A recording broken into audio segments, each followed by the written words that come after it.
would you agree, Mr. Milner, that at its worst, social media allows people to spread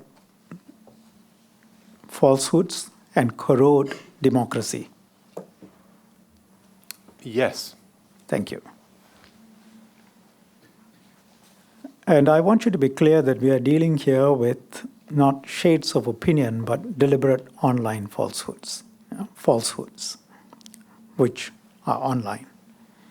And to give you a few examples of what we are talking about, I'm sure you're aware of the famous example where University of Washington researchers produced a realistic video of President Obama making a speech, but they used AI to precisely imitate how he moved his mouth, but make a different speech. You're aware of that, correct? I am aware of the example, yes. Thank you. Likewise, President Jokowi, one of the presenters this morning, pointed out falsehoods that he is Chinese and Christian, he and his family.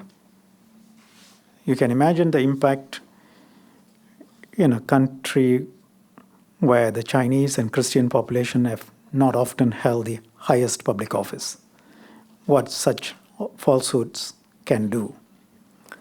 And the previous Jakarta governor, if you look at this Nikkei Asian Review article, there was a doctored video of Ahok delivering an allegedly anti-Islam speech that went viral. Rumors that the Indonesian Democratic Party of Struggle that backed Ahok was linked to the Communist Party of China, and fake news that 10 million Chinese workers were taking over locals' jobs. And that had real-world consequences, rallies involving hundreds of thousands of Muslims protesting against the governor and demanding his arrest. And you're aware of the famous example of Mrs. Clinton and the pedophilia ring that she was supposed to have been running. And you know that the restaurant's owners and staff were harassed and threatened, and a man brought a rifle to the restaurant and opened fire as well. You are aware of that. Likewise, the allegations that Mrs. Clinton sold weapons to ISIS. And I don't know if you're aware of a study by Ohio State University which concluded that misinformation did have significant effect among a particular subset of voters, supporters of President Obama in the 2012 elections. The nationwide survey conducted in December 2016, January 2017, analyzed the 2016 voter behavior. And it seems like 35% of the national sample believed that Mrs. Clinton had approved weapon sales to Islamic jihadists, including ISIS, as did 20% of former Obama voters.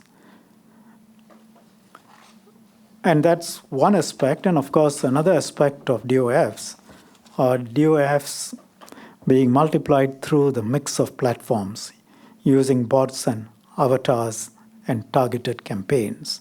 I know bots doesn't apply specifically to you, but I'm talking about a mix of platforms. And you must be aware of the IRA and the Internet Research Agency and the Twitter account it ran, impersonating, for example, in this situation, the Tennessee Republican Party. You are aware of that? It's Twitter, I know, but I'm asking you. Actually, I'm not aware of that particular case, but I am of many of the others you've described. Okay, but it's a useful one to look through. A Russian troll account impersonated the Tennessee Republican Party on Twitter and repeatedly sent out inflammatory falsehoods. The actual Tennessee Republican Party notified 3 times between September 2016 and August 2017 that the account was fake before Twitter finally closed down the account. Some examples of the inflammatory material that was posted included claims that unarmed black men killed by police officers deserved their fate, anti-immigrant messages, anti-Muslim messages, anti-Obama falsehoods that the president had admitted his Muslim faith, Anti-democrat conspiracy theories that a mysterious explosion in Washington, D.C. killed an employee of the DNC and the death was linked to Mrs. Clinton. Claimed that a photo of the Cleveland Cavaliers NBA championship parade was actually a crowd waiting to hear Mr. Trump speak.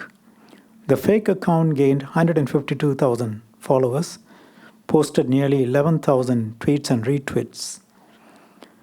Original tweets from this account received more than 67 million impressions within the first 7 days after posting. This was given in testimony to the Senate committee on which conducted some hearings in October.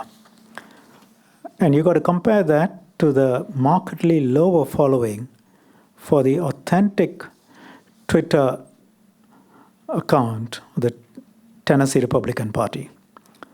Followers 13,800, tweets or retweets 8,700, 200 were original tweets that received 240,000 impressions. In fact, the fake account appeared so authentic that the tweets were inadvertently amplified by retweets from Ms. Conway, Mr. Donald Trump Jr., and now President Trump himself. And you can understand how such data can be amplified through the use of multiple platforms, including Facebook, correct? Actually, I don't know in respect of this. I've never seen this information before. I'm asking you that as a general possibility that such falsehoods originating from Twitter can go onto Facebook and Correct. travel. Right. And if you wanted an actual example, I'm sure you're aware of the example of His Holiness the Pope supposedly endorsing the president, which was then started on Twitter, but then was amplified on Facebook. You're aware of that? Yes, I'm aware of that case. Thank you. And I think that article received close to 1 million Facebook engagements and interactions. Does that sound about right to you? I'd have to verify that. That doesn't mean everybody was saying this is true. Yeah. Thank you. Now,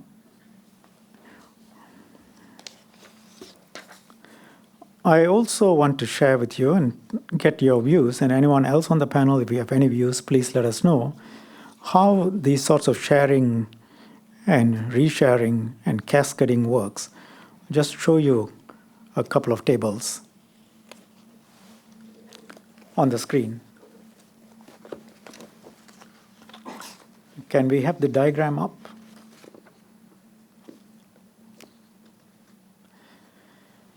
This is, I've skipped the actual case. This relates to a fake account set up supposedly by a foreign power from the US, outside of the US.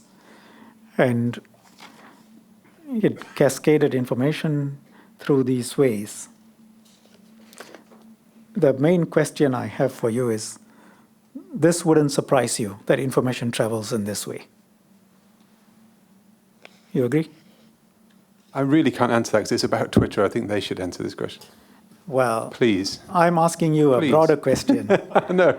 The broader question. I have no experience of the Twitter platform, so I really don't think it's reasonable for me to speculate, but I'm sure they could give you a definitive answer. Well, it's a simple question, but I respect that you don't want to answer it. Would Twitter, Miss Mary Reen, the question is a simple one, that these sorts of sharings and traveling of information across platforms will not be unusual. Agree? Agree. Thank you. It wouldn't strike you as being odd, would it, Mr. Milner, that when you see I'm sorry I come back to you. I grew my beard specially so you wouldn't be able to see me. I'm sorry, I shouldn't be. I know this is serious. No, that's fine. So, fancy. Sorry, what's the question? The question is, it wouldn't strike you as unusual to see a chart like this and information traveling in this way. Actually, I've never seen a chart like that, but Right. of course it seems perfectly sensible based on what you've described. Thank you. Now, the kind of falsehoods we have talked about, where President Obama's words are reworked with artificial intelligence, and he's shown to be making a speech that he did not, or the Jakarta governor is said to be making an anti-Islamic speech based on a doctored video, or that President Obama is accepted that he is a Muslim, or that Mrs. Clinton sold or runs a pedophilia ring. Do you think that these sorts of falsehoods should be allowed to be circulated? I think we really have to work hard to address them. That wasn't the question. I'm not sure quite what you mean by saying should they be allowed to be circulated. As in, Should should we they be do- against the law? should we do- Do you mean should they be against the law? Well, let me ask you a more general. I know that you don't want to get there. I do want to get there, Yeah. but I also want to get there in a way which is not based on yes/no answers. Right. Let's take it as a general proposition first. We should do everything we can, and I'm sure you know what I'm going to ask you, but we should do everything we can to stop such falsehoods from circulating.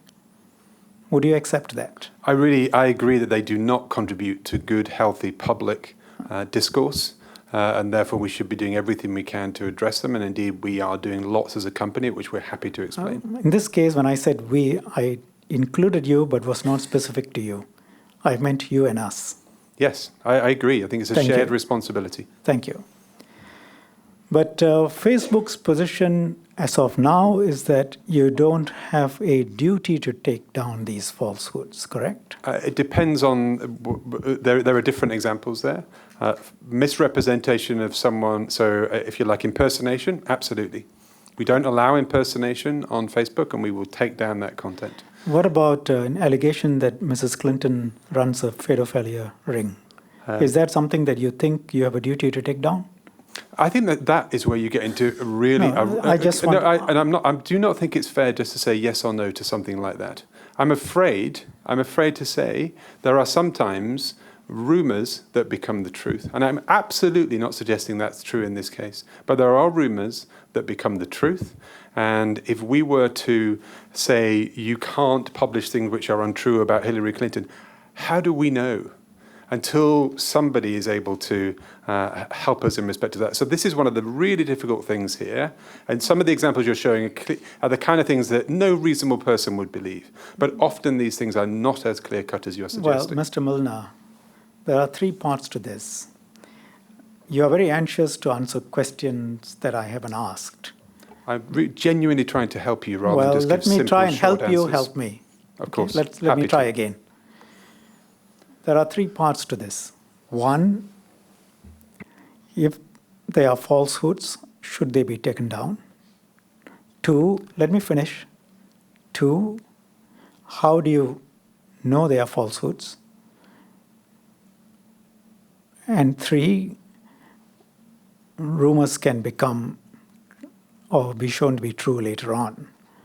Now, the second two may be reasons why you hold on to a position that you won't take it down. But my question is simply this. For whatever reasons, and we are not saying they are bad reasons, we are not saying they are good reasons. For whatever reasons, and I'm sure you have your reasons, your position is that you will not take them down. Our position is we do not have a policy that says everything posted on Facebook has to be true and verified and accurate. Right. And the reverse of that is, even if it is untrue, and even if it's false, therefore you will not take it down. I think that's a really narrow interpretation that you're putting onto it in order to try to get me into a corner, which I don't think is fair. No. I'm just trying to understand. Yes. No, so is it that you will take down falsehoods, or is it that you will not take down falsehoods? That's all I'm trying to understand. I understand. Help me, please. So we do not have a policy that says everything has to be true, and we do not put ourselves in the position of deciding what is true. Right. So the logical conclusion of those two statements is that because something is false, doesn't mean that you will take it down. Actually, just to be clear, if it's an inauthentic account, we will take Now, it we down. leave out fake accounts. I know It's you go on. it's a very big and important factor here. We leave that aside for the time being. That's not the focus of my question. I know that was dealt with at some length, both in UK and elsewhere. We'll come to that if necessary. That's why I set the context for you. I said we are dealing with falsehoods, DOF. I explained the national security context. I talked about the consequences so that we are all on the same page. I've given you some examples. I think you have given me an answer, but based on your earlier answer that you do not verify whether something is true or untrue, and you do not have a policy of keeping up only what is true, I think it's much easier for both of us to move on. You're correct. We do not have a policy that you can only post things which are true on Facebook. And the reverse of that is, even if something is shown to be false, your policy does not require it to be taken down. It depends.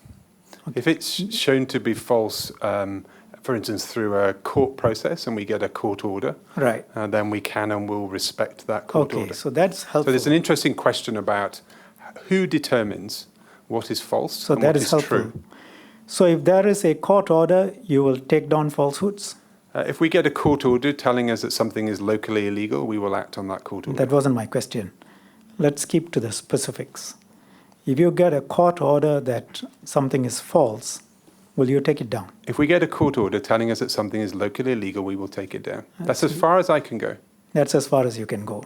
So if fake or falsehood is defined as illegal, then you will be prepared to comply with the court order. We respect local law and will Right. address it. Now, of course, courts can only act based on legislation. You realize that. I do realize that, and I understand Right. where you're heading. I did say many times that you're a very smart person. Now,